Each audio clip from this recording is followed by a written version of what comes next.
चलिए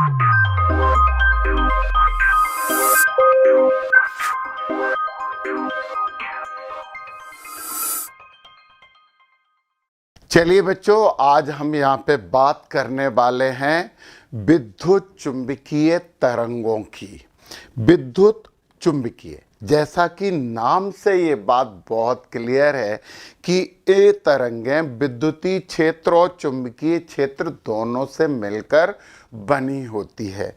तो बच्चों, जो विद्युत चुंबकीय तरंगें होती हैं उसमें विद्युत क्षेत्र रहता है और विद्युत क्षेत्र के लंबवत चुंबकीय क्षेत्र होता है। अब ये विद्युतीय क्षेत्र कहाँ से आता है, कैसे आता है, फिर चुंबकीय क्षेत्र उससे कैसे बनता है। आपको ये बात बहुत अच्छे से पता है कि आवेश, यदि आवेश गतिशील होता है तो फिर वह चुंबकीय क्षेत्र उत्पन्न करता है। अब चुंबकीय क्षेत्र परिवर्ती हो तो क्या वो विद्युतीय क्षेत्र उत्पन्न करता है? इसके बारे में हमें माइकल फैराडे और दूसरे साइंटिस्ट जो थे उन्होंने ऐसी कोई इंफॉर्मेशन नहीं दी थी। माइकल फैराडे ने ये तो बताया था कि चुंबकीय फ्लक्स में परिवर्तन यदि होता है तो विद्युतीय विभव उत्पन्न होता है, परंतु यदि विद्युतीय क्षेत्र में परिवर्तन होता है तो क्या होता है। और ये डिस्कशन, ये इंफॉर्मेशन, इसकी जानकारी मैक्स बेल ने बहुत सालों बाद, माइकल फैराडे के बहुत सालों बाद ये जानकारी दी और ऑथेंटिक जानकारी दी। सबसे पहले जरा हम कुछ ऐसी बातें करते हैं जो माइकल फैराडे ने समझाई तो थी, हमने फिजिक्स में पढ़ी तो थी, परंतु हम उसको बिल्कुल एक्यूरेसी या उसके जो निष्कर्ष निकलते हैं उन निष्कर्षों के बारे में पूरी तरीके से नहीं समझ सके थे। तो बच्चों, विद्युत चुंबकीय तरंग पढ़ने से पहले उसके कुछ ऐसे एलिमेंट हैं जो हमें समझ लेना चाहिए, और उसमें एक चीज है विस्थापन धारा, जिसे हम इंग्लिश में बोलते हैं डिस्प्लेसमेंट करंट। तो हम स्टेप बाय स्टेप ये डिस्प्लेसमेंट करंट समझेंगे और फिर विद्युत चुंबकीय तरंगें क्या होती हैं, ये विद्युतीय क्षेत्र और चुंबकीय क्षेत्र कैसे जन्म लेते हैं, वो सब समझेंगे। तो चलिए कुछ याद किया जाए माइकल फैराडे के कॉन्सेप्ट को और उसमें कुछ करेक्शन किया जाए। करेक्शन हमने नहीं किया था, करेक्शन किया था मैक्स बेल ने। तो चलिए हम सबसे पहले माइकल फैराडे की बात करते हैं, उसी से जन्म होगा विस्थापन करंट का। तो बच्चों, माइकल फैराडे ने, मान लो हमारे पास ये कोई कंडक्टर है, यहाँ पे मैग्नेटिक फील्ड है और जो क्रॉस बने हुए हैं, इस क्रॉस का मतलब ये है कि मैग्नेटिक फील्ड अंदर की तरफ है। अब ये मैग्नेटिक फील्ड, इसमें परिवर्तन यदि किया जाए तो चूंकि ये जो कॉइल बनी हुई है ये क्लोज है, तो इसमें धारा प्रवाहित होगी। तो चुंबकीय क्षेत्र अंदर की तरफ है, अंदर ये, और परिवर्तन किया जाएगा तो ये आता है। परंतु जो आपको पता है कि प्रेरित धारा विपरीत दिशा में उत्पन्न होती है, यानी उस दिशा में उत्पन्न होती है जहां पे वो चुंबकीय क्षेत्र के परिवर्तन का विरोध कर सके। तो जो प्रेरित धारा उत्पन्न होगी वो कुछ इस दिशा में चलेगी। क्यों इस दिशा में चलेगी? क्योंकि ये चुंबकीय क्षेत्र जो है, जब हम यहाँ पे राइट हैंड यूज करते हैं, इसका इफेक्ट इधर बढ़ेगा तो इसके अपोजिट डायरेक्शन में इस चुंबकीय क्षेत्र के परिवर्तन का विरोध करते हुए उसमें विद्युत धारा प्रवाहित होगी। तो विद्युत धारा की दिशा ये होगी। आपको ये जानकारी है बच्चों कि जिस दिशा में ये विद्युत धारा चलती है, इलेक्ट्रॉन उससे विपरीत दिशा में चलते हैं। तो इलेक्ट्रॉन इधर चलेंगे, करंट इस तरफ चलेगी, क्योंकि इलेक्ट्रॉनों की दिशा के विपरीत दिशा में धारा मानी जाती है। अब यार एक इम्पोर्टेंट बात ये है कि ये इलेक्ट्रॉन कैसे चल रहे हैं, ये इलेक्ट्रॉन क्यों चल रहे हैं? क्योंकि जब तक विद्युत क्षेत्र विभवांतर उत्पन्न नहीं किया जाए तो ये इलेक्ट्रॉन तो चल ही नहीं सकते। इसका मतलब क्या हुआ? इसका मतलब ये हुआ कि ये इलेक्ट्रॉनों को चलाने के लिए कोई विद्युत क्षेत्र उत्पन्न होगा ही होगा। मतलब अब आप सुनिए और समझिए, ये बात बहुत इंपॉर्टेंट बात है। तो जब ये चुंबकीय क्षेत्र अंदर की तरफ परिवर्तित होता है, बढ़ रहा है, तभी धारा इस तरफ प्रवाहित हो रही है और इलेक्ट्रॉन इस तरफ प्रवाहित हो रहे हैं। तो विद्युत क्षेत्र होना तो बहुत जरूरी है। माइकल फैराडे ने बोला था कि E is equal to minus d phi B upon d t, यानी कि फ्लक्स परिवर्तन की दर विद्युतीय विभव उत्पन्न करती है, ईएमएफ उत्पन्न करती है। और बच्चों, ईएमएफ और विद्युत क्षेत्र में तो सीधा सीधा रिलेशन है। इस ई को हम क्या लिख सकते हैं? इस ईएमएफ है, ये विद्युत वाहक बल है, इससे हम ये लिख सकते हैं ई डॉट डी एल। याद करिए, विभव परिवर्तन की दर विभव प्रवणता कहलाती है और ऋणात्मक विभव परिवर्तन की दर विद्युत क्षेत्र की तीव्रता के बराबर होती है। मतलब जो ई है वो ईएमएफ वाला ई है वो ई डॉट डी एल होगा। तो ये minus d phi B upon d t. तो बच्चों, ये विद्युत क्षेत्र आ गया। अब आप देखिए जरा, एक इंपॉर्टेंट बात यहां पे समझने की कोशिश करिए कि इलेक्ट्रॉन जिस डायरेक्शन में चलते हैं वो विद्युत क्षेत्र की विपरीत दिशा में चलते हैं।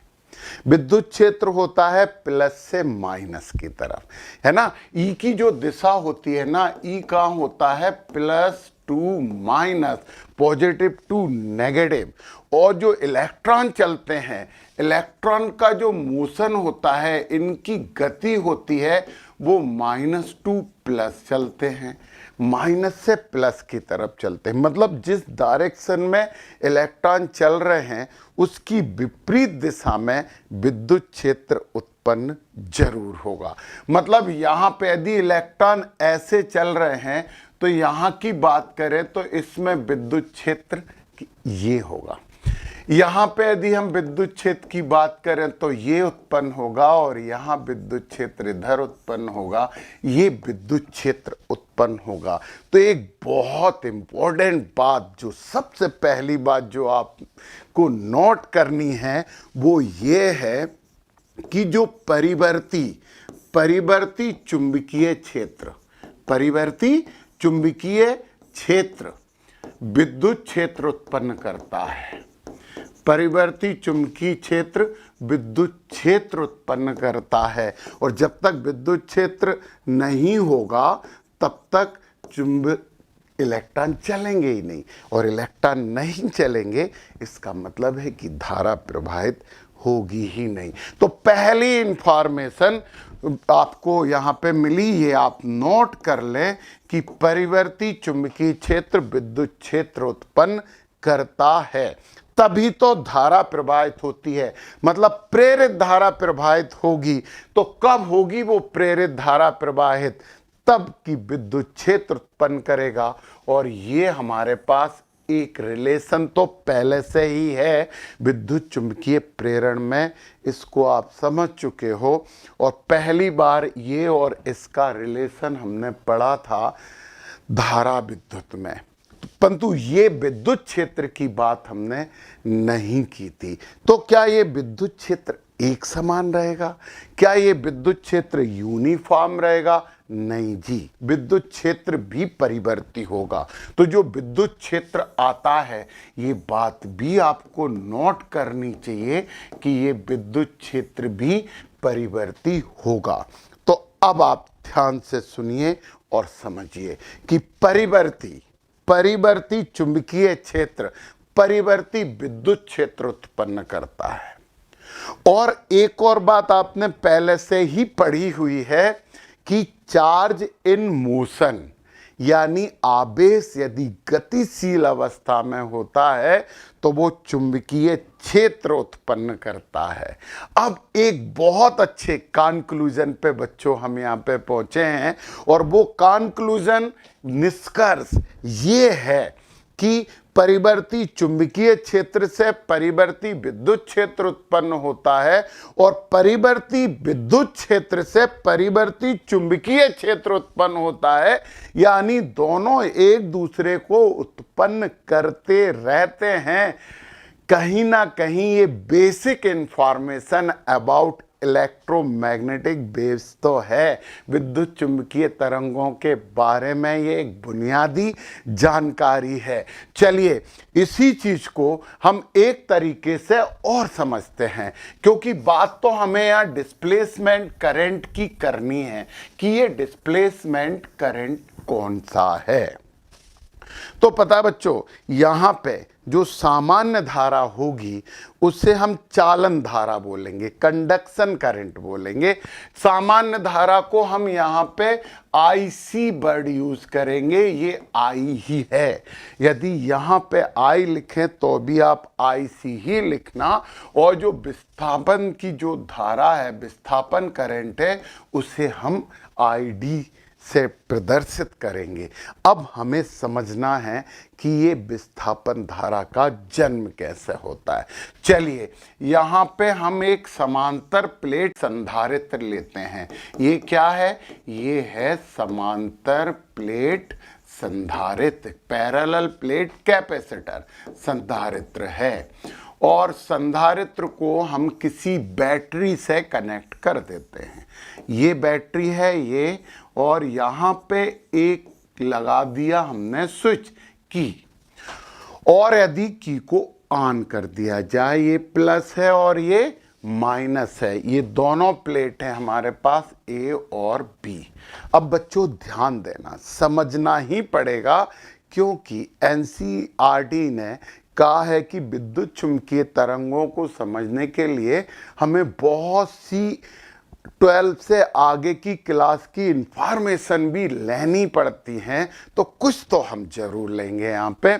जब यहाँ पे प्लस हमने लगाया तो फैक्ट है यार कि प्लस चार्ज से करंट फ्लो होता है। यहाँ पे जो करंट फ्लो हो रहा है वो सामान्य करंट है, कंडक्शन करंट है, चालन धारा है। चलिए, और इस तरफ ये यहाँ पे भी यही चलेगी। अब यहाँ पे एक बड़ा प्रश्न आता है। प्रश्न ये आता है कि धारा, ये जो बीच का गैप है, जब यहाँ पे स्विच ऑफ हो गया, ये सर्किट टूट गया, संधारित्र के दोनों प्लेटों के बीच परिपथ टूट गया, फिर भी ये धारा इधर से ऐसे कैसे बह रही है? बहुत इंपॉर्टेंट बात है। हम यहाँ पे ये मान लेंगे कि इधर जो है ना वो चार्ज dq इसमें अंदर जा रहा है, और इधर से जो चार्ज dq है वो बाहर आ रहा है। देखिए ना, ये यहां से माइनस इलेक्ट्रॉन इधर जाएंगे। हमने उल्टा बोला बच्चों, इसे हम जरा यहाँ पे थोड़ा सा यहाँ पे करेंगे। देखिए, इलेक्ट्रॉन इस तरफ जाएंगे तो इस पे कौन सा चार्ज आता जाएगा? प्लस चार्ज बढ़ता जाएगा। तो सही तो हमने यहाँ पे लिखा था कि ये प्लस dq इसमें जाएगा और इससे प्लस dq बाहर निकलेगा, प्लस dq बाहर निकलेगा। यानी सीधी सी बात है कि इलेक्ट्रॉन इधर जाएंगे, इसकी पॉजिटिविटी कम होगी। परंतु प्रश्न ये है कि बीच में जब परिपथ टूटा हुआ है, समांतर प्लेट संधारित्र बना हुआ है, तो यहां से करंट इस तरफ कैसे जा रही है, ये हम आईसी की बात करते हैं। अब यहां से शुरू होता है बच्चों मैक्स बेल का कॉन्सेप्ट।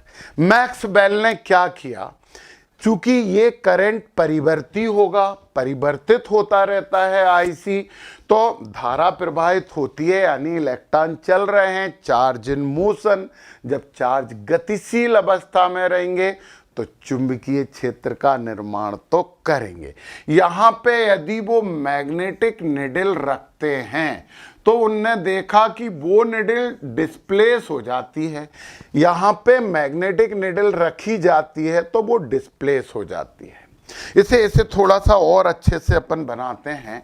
यहाँ पे जो मैग्नेटिक निडल है वो निडल ऐसी रहती है ना, मैग्नेटिक निडल ये अपन मान लेते हैं ये एन है और ये एस है, ये डिस्प्लेस हो गई इस पॉइंट से, ये घूम गई। जब हमने ऐसी रखी थी तो ये घूम गई, यानी कि यहाँ पे चुंबकीय क्षेत्र तो निर्मित हो रहा है। ठीक है, करंट फ्लो हो रहा है, और आपको पता है कि जो करंट जब किसी कंडक्टर में फ्लो होता है तो फिर वो मैग्नेटिक फील्ड तो बनाता ही बनाता है। ठीक है, यहाँ पे भी उन्होंने मैग्नेटिक निडल रखी, मैग्नेटिक निडल रखी तो वो भी जितनी ये डिस्प्लेस हुई थी उतनी ही ये डिस्प्लेस हो गई। और बच्चों बहुत इंपॉर्टेंट बात, वेरी इंपॉर्टेंट थिंग, कि जब मैक्स बेल ने, ये हम किसकी बात कर रहे हैं, ये हम बात कर रहे हैं मैक्स बेल की। जब मैक्स बेल ने ये निडल यहां रखी तो पता है आश्चर्यजनक बात ये थी कि यहाँ पे भी निडल उतनी ही डिफ्लेक्ट हो गई जितनी कि यहाँ और यहाँ हो रही थी। इसका मतलब ये है कि बीच में भी परिवर्ती विद्युतीय क्षेत्र है, यानी कि यहाँ पे भी धारा प्रवाहित हो रही है। पर प्रश्न ये है कि धारा प्रवाहित होती है तो धारा प्रवाहित होने के लिए तो चालक चाहिए, चालक चाहिए, चालक के अंदर वो धारा प्रवाहित होती है। तो फिर यहाँ पे ऐसा क्या है, बीच में खाली जगह एम्प्टी स्पेस है, निर्वात मान लो यार, तो यहाँ पे भी विद्युतीय क्षेत्र तो परिवर्तित हो रहा है। तो यहाँ पे हो क्या रहा है बच्चों, यहाँ पे विद्युतीय क्षेत्र परिवर्ती है, तो परिवर्ती विद्युतीय क्षेत्र है तो यहाँ पे भी धारा प्रवाहित होगी, उसके लिए किसी कंडक्टर की जरूरत नहीं है। और चूंकि ये धारा कंडक्शन नहीं है, सामान्य धारा नहीं है, ये जब तक यहाँ पे बीच में धारा प्रवाहित नहीं होगी, जब तक ये पूरे सर्किट में धारा कैसे प्रवाहित मान लें, कंटिन्यूटी फॉलो करती है, धारा सतत रूप से प्रवाहित होती है। बीच में यदि सर्किट टूट जाता है तो धारा प्रवाहित नहीं होती है। तो यहाँ पे भी धारा प्रवाहित हो रही है, करंट के कंटिन्यूटी का, सतत रहने का ये प्रमाण है। और इस धारा को मैक्स बेल ने कहा कि ये धारा आईडी होती है और इसे विस्थापन धारा कहा गया। तो बच्चों विस्थापन धारा, अब इंपॉर्टेंट बात यह है कि ये विस्थापन धारा कैसे उत्पन्न होती है, कौन इसे उत्पन्न करता है, तो आप सुनिए जरा। परिवर्ती चुंबकीय क्षेत्र, परिवर्ती चुंबकीय क्षेत्र परिवर्ती विद्युत क्षेत्र उत्पन्न करता है, और परिवर्ती विद्युत क्षेत्र परिवर्ती धारा उत्पन्न करता है। इसी को हम विस्थापन धारा कहते हैं। तो बच्चों अब यहाँ पे एक इंपॉर्टेंट बात है जो आपको समझना है कि जो परिवर्ती चुंबकीय क्षेत्र है, परिवर्ती चुंबकीय क्षेत्र, परिवर्ती चुंबकीय क्षेत्र ये क्या करता है, ये धारा, प्रेरित धारा उत्पन्न करता है। इसे हम क्या बोलते हैं, प्रेरित धारा उत्पन्न करता है। अभी आप बोलोगे सर आप डिस्प्लेसमेंट करंट की बात कर रहे हो तो ये क्या कर रहा है, तो यहां क्या हो रहा है, इन दोनों के बीच में फील्ड तो होगा, ये वाली प्लेट पॉजिटिव हो गई है, ये वाली प्लेट नेगेटिव हो गई है, प्लस और माइनस के बीच में विद्युतीय क्षेत्र तो यहां उत्पन्न हुआ। तो यहां जब ये परिवर्तित हो रहा है, धीरे धीरे चार्ज जा रहा है इसमें, तो ये आवेशित होता जा रहा है, विद्युत क्षेत्र का मान बढ़ता चला जा रहा है। तो यार एक बहुत इंपॉर्टेंट बात आपको नोट करनी चाहिए, वो ये है परिवर्ती विद्युतीय क्षेत्र। परिवर्ती विद्युतीय क्षेत्र ये जो है वो विस्थापन धारा उत्पन्न करता है, विस्थापन धारा उत्पन्न करता है।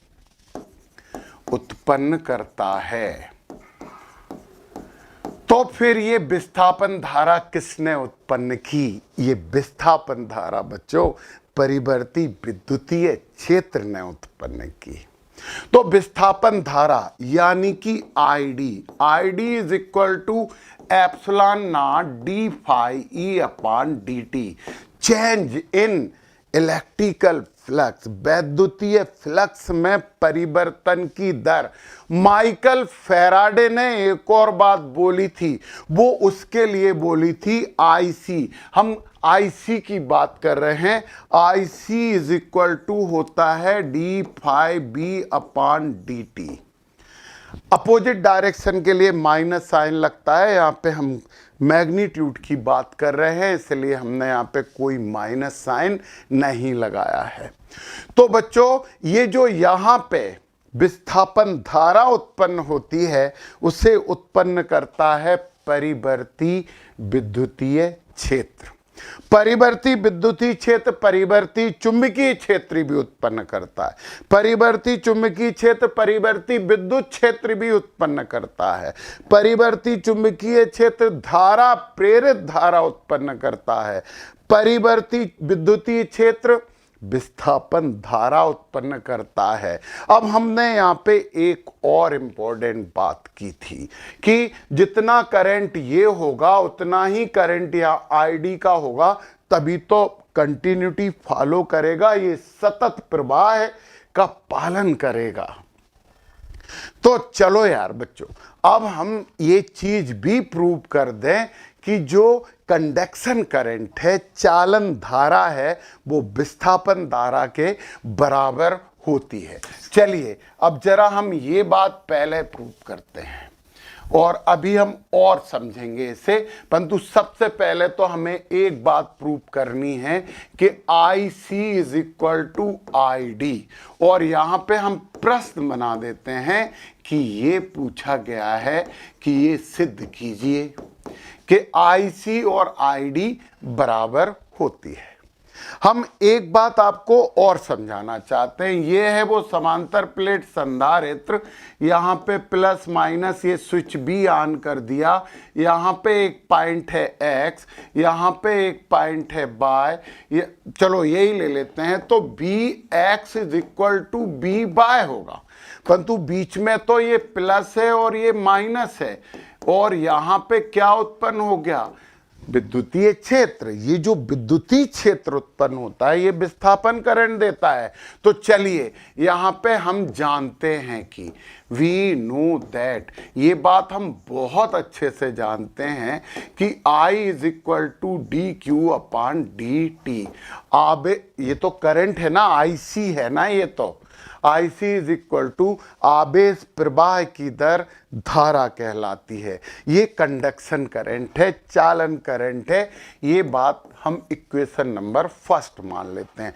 अभी भी हमने थोड़ी देर पहले पढ़ा और इसे भी हम ऐसे लिख सकते हैं कि हम जानते हैं कि ID is equal to epsilon not d phi ई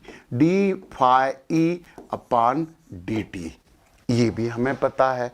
ये इक्वेशन नंबर हम सेकंड मान लेते हैं। अच्छा एक इंपॉर्टेंट बात ये है कि फाई ई का मतलब आप बताइए क्या होता है।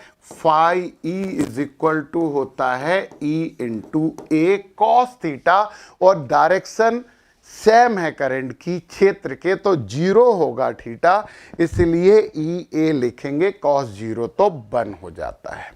तो फाई इज इक्वल टू ई ए हमें पता है, तो हम यहां लिख देते हैं। तो I D is equal to क्या हो जाएगा, epsilon not d E A upon d t, ये हम यहां पे लिख सकते हैं। अब इंपॉर्टेंट बात है जो आपको समझना भी है और देखना भी है, ई का मतलब क्या होता है। ई का मतलब विद्युत क्षेत्र की तीव्रता की यदि हम बात करते हैं तो यहां पे हम यहां पे एक चीज लिख सकते हैं कि E इज इक्वल टू, जो हमने समांतर प्लेट संधारित्र में फार्मूला निकाला था, E इज इक्वल टू हमारे पास होता है sigma upon epsilon not. E is equal to होता है सिग्मा अपान एप्सिलॉन नॉट। यदि ये फार्मूला आपको देखना है तो आप चले जाइए संधारित्र पे, वहां पे ये फार्मूला आपको मिलेगा। पता है इसके कारण, प्लेट ए के कारण जो इंटेंसिटी होती है ना, इसे ए प्लेट बोल देते हैं, ये सिग्मा अपान 2 एप्सिलॉन नॉट होती है। प्लेट बी के कारण जो इंटेंसिटी होती है ना, वो होती है सिग्मा अपान 2 एप्सिलॉन नॉट। और यहाँ पे कोई पॉइंट है, इधर फील्ड इससे ऐसा होगा तो इससे भी ऐसा ही होगा, तो टोटल ई निकालेंगे तो sigma upon 2 epsilon not plus sigma upon 2 epsilon not लिखेंगे तो ये आ जाएगा सिग्मा अपान एप्सिलॉन नॉट। और ये भी आपको पता है कि sigma is equal to q upon A होता है, तो यहाँ पे ई के प्लेस पे हम सिग्मा में q upon A epsilon naught रख सकते हैं। इसका मान इसमें रख दिया जाए, E is equal to q upon A epsilon naught, तो I D is equal to हो जाएगा एप्सिलॉन नॉट इंटू डी, और ई के प्लेस पे क्यू, ए तो पहले ही है, नीचे अपन ने डी टी लिखा और यहाँ पे हमने क्या लिखा, ए एप्सिलॉन नॉट। इस एप्सिलॉन नॉट से ये एप्सिलॉन नॉट कट गया, इस ए से ये ए कट गया, और बच्चों I D is equal to हमारे पास आ गया d q upon d t. ये इक्वेशन नंबर 3 हो गया। और अब आप देखिए जरा, ये इक्वेशन नंबर फर्स्ट देखिए, I C is equal to d q upon d t था, तो I D is equal to भी d q upon d t है। तो थर्ड, फर्स्ट एंड थर्ड से हम प्रूव कर सकते हैं कि I C is equal to I D. मतलब ये है बच्चों कि ये जो विस्थापन धारा होती है, ये कंडक्शन करंट होता है, ये चालन धारा यानी कि सामान्य धारा के बिल्कुल बराबर होता है। और ये भी हमने यहाँ पे प्रूव किया, प्रूव करना जरूरी भी था। ये मैक्स बेल ने यहाँ पे प्रूव किया था, मैक्स बेल ने, कि यार यहाँ पे जो करंट है वो ही करंट यहाँ नहीं होगा, तो यहाँ पे फिर वो करंट कैसे जाएगा। धारा सतत रहती है। जब आप लगातार किसी परिपथ में धारा बहाते हैं तो परिपथ बीच से टूट जाए तो धारा प्रवाह बंद हो जाता है, परंतु संधारित्र के केस में ये धारा प्रवाह लगातार जारी था। इसका मतलब यही है कि I C is equal to I D होता है। अब जरा देखिए, मैक्स बेल ने यहाँ पे कुछ परिवर्तन किए। परिवर्तन किसमें किया? परिवर्तन किया एम्पियर सर्किटल लॉ में। एम्पियर सर्किटल लॉ, देखिए बच्चों, ये तो आपने नोट कर ही लिया है। अब हम बात करते हैं एम्पियर सर्किटल लॉ की। एम्पियर सर्किटल लॉ की बात करेंगे हम, एक्स पॉइंट पे एम्पियर सर्किटल लॉ की बात करें तो ये है ACL से प्रदर्शित करते हैं एम्पियर का सर्किटल नियम, एम्पियर का परिपथीय नियम। तो इससे बात करें तो इन्होंने क्या बोला था, B dot DL is equal to mu not I. IC मान लो। ये पॉइंट किसके लिए हो गया? ये X पॉइंट की बात कर रहे हैं, X बिंदु की बात कर रहे हैं। अब एम्पियर के ही नियम से बात करें तो ये जो पॉइंट बाई आ रहा है, यदि बाय पॉइंट की बात करते हैं बच्चों, हम बाय पॉइंट की बात करते हैं तो बी और dl। बाय पॉइंट पे तो कोई बंद लूप है ही नहीं, है बंद लूप, धारा लूप की बात करते हैं तो यहां पे हो जाएगा mu not into 0 is equal to 0। ये कौन कहता है? ये एम्पियर सर्किटल लॉ कहता है। अब मैक्स बेल ने कहा कि नहीं एम्पियर, आप गलत हो, आप गलत हो। तो मैक्स बेल ने बोला कि ये होगा, यहां पे हम लिख देते हैं मैक्स बेल। और उसे पता है एक और काम किया उन्होंने, क्या नाम दे दिया? Maxwell Ampere's circuital law. और उन्होंने कहा कि ये जो BDL होगा, ये BDL होगा mu naught IC plus IDK। ये मैक्स बेल ने एम्पियर सर्किटल लॉ, एम्पियर के परिपथीय नियम में ये परिवर्तन किया। उन्होंने कहा कि इन दोनों धाराओं के योग के बराबर होता है। अब आप बोलोगे कि ये दोनों धाराएं जोड़ क्यों रहे हैं? बच्चों, हम बाय की बात कर रहे हैं तो यहाँ पे ये जो आएगा वो परिवर्ती विद्युत क्षेत्र, तो यहाँ की करंट ID है, तो पूरे लूप में ID तो हो ही गया है। इसलिए एम्पियर सर्किटल लॉ में मैक्स बेल ने ये परिवर्तन किया और परिवर्तन करके उन्होंने अपना एक नियम दे दिया।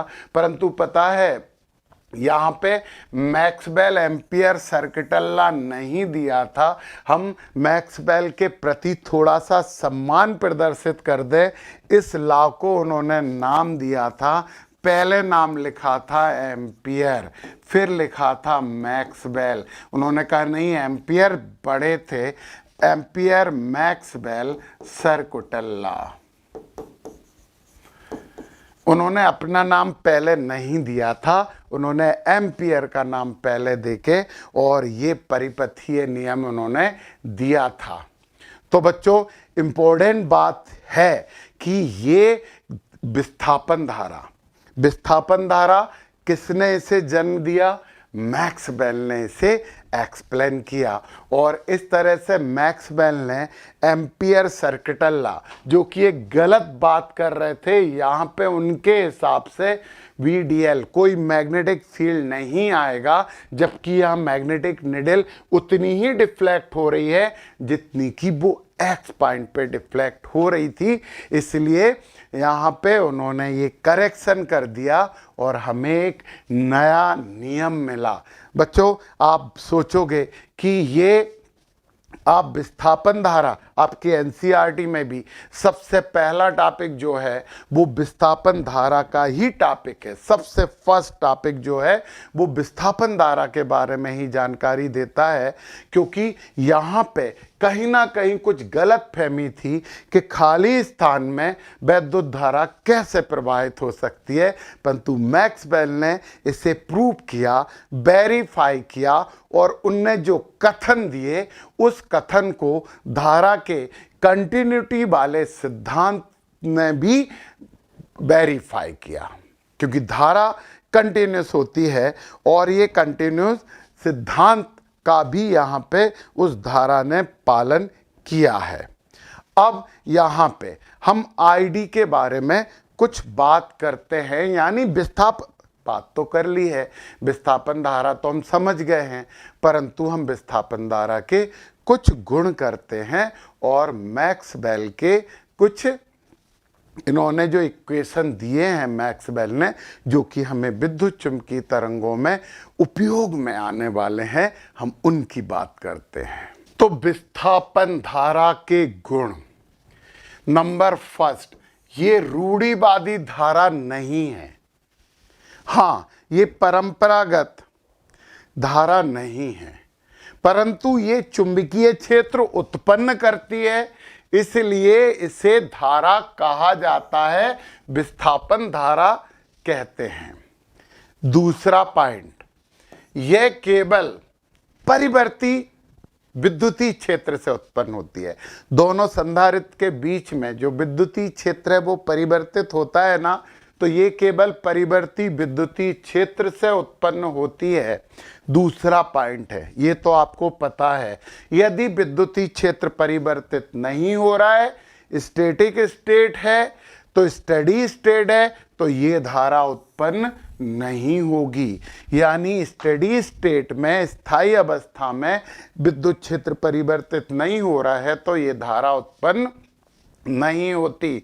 धारा का अविरतता का सिद्धांत, principle of continuity of current, ये तभी सिद्ध होगा जब हम विस्थापन धारा के अस्तित्व को स्वीकार कर लेंगे, क्योंकि बीच में ये संधारित्र है और यहां से आई करंट निकला, यहां पे आई आ गया, तो बीच में क्या था, अविरत कंटिन्यूस रहती है। तो उन्होंने कहा यार यहाँ पे आई डी था, तो पता है ये आई और आई डी मिलके धारा के सततता के सिद्धांत को संतुष्ट करती हैं। तो बच्चों ये थी हमारे विस्थापन धारा के गुण। अब मैक्सवेल ने यहाँ पे, मैक्सवेल यदि बात करते हैं तो मैक्सवेल ने यहाँ पे अपने कुछ इक्वेशन दिए हैं। तो मैक्सवेल के इक्वेशन नहीं है, इक्वेशन उनके ही हैं जिनने दिए हैं, परंतु ये सब विद्युत चुंबकीय तरंगों में उपयोग आते हैं। तो मैक्सवेल ने अपना नाम भी नहीं दिया उन्हें। सबसे पहले ही बात करें तो ये गॉस है, वो बिंदी नहीं लगेगी, गॉस का नियम। क्या था गॉस प्रमेय, आपने पढ़ी है, किसी पृष्ठ से, बंद पृष्ठ से गुजरने वाला फ्लक्स उस पर उपस्थित आवेश के 1/ε0 गुना होता है। ये पहली जानकारी जो कि हम पहले से ले चुके हैं, यहाँ पे हम बात करेंगे। दूसरे नंबर, ये सब मैक्सवेल ने सजेस्ट किए हैं कि इन सब का उपयोग करने वाले हैं, तो उन्होंने किसी को गलत नहीं ठहराया, उन्होंने सब में एक्सटेंशन दिया है। गॉस का नियम, गॉस का नियम, आप बोलोगे दोबारा, गॉस का नियम, परंतु ये काय के लिए था, ये चुंबकीय क्षेत्र के लिए था। ये गॉस का नियम चुंबकत्व के लिए था, चुंबकीय क्षेत्र का था। तो उन्होंने बोला है कि यदि फ्लक्स परिवर्तन यदि 0 है तो पता है ये B.dA भी 0 होगा, तो कोई चुंबकीय और विद्युतीय क्षेत्र उत्पन्न नहीं होगा। फिर माइकल फैराडे ने दिया था E = -d∅/dt, परंतु इसे उन्होंने E की बात नहीं की, EMF विद्युत वाहक बल की बात नहीं की, उन्होंने E के जगह पे यहाँ पे यूज किया E.dl। यार इसका मतलब भी यही होता है, परंतु हमें इसकी जरूरत ज़्यादा है, तो d∅/dt। ये यहाँ पे EMF विद्युत वाहक बल के लिए बात की थी। और करेक्शन के साथ अगला उन्होंने जो दिया वो उन्होंने बोला एम्पियर मैक्सवेल नियम, परिपथी नियम। बस इसमें उन्होंने थोड़ा सा करेक्शन किया था, परंतु इसमें भी उन्होंने एम्पियर को सम्मान दिया और ये उन्होंने बोला कि V.dl, ये आप पढ़ चुके हो, परंतु यहाँ पे चेंज क्या हुआ, μ0 IC + ID, और इसी को या करके हम लिख सकते हैं, जो कि आपके विद्युत चुंबकीय तरंगों में उपयोग में आने वाला है। μ0 IC को I लिखेंगे, C नहीं लगाएंगे, IC को I लिखेंगे और ID को हम लिख देंगे ε0 d∅E/dt, क्योंकि यही तो ID को जन्म देता है। तो बच्चों यहाँ पे विद्युत चुंबकीय तरंगों को पढ़ने के लिए हमने एक प्लेटफॉर्म तैयार कर लिया है, हमारा नींव डल चुकी है। तो नेक्स्ट लेक्चर में हम लोग बात करने वाले हैं विद्युत चुंबकीय तरंगों के जन्म की, कि कैसे उत्पन्न होती हैं। तो मिलते हैं नेक्स्ट लेक्चर में, तब तक के लिए नमस्कारम।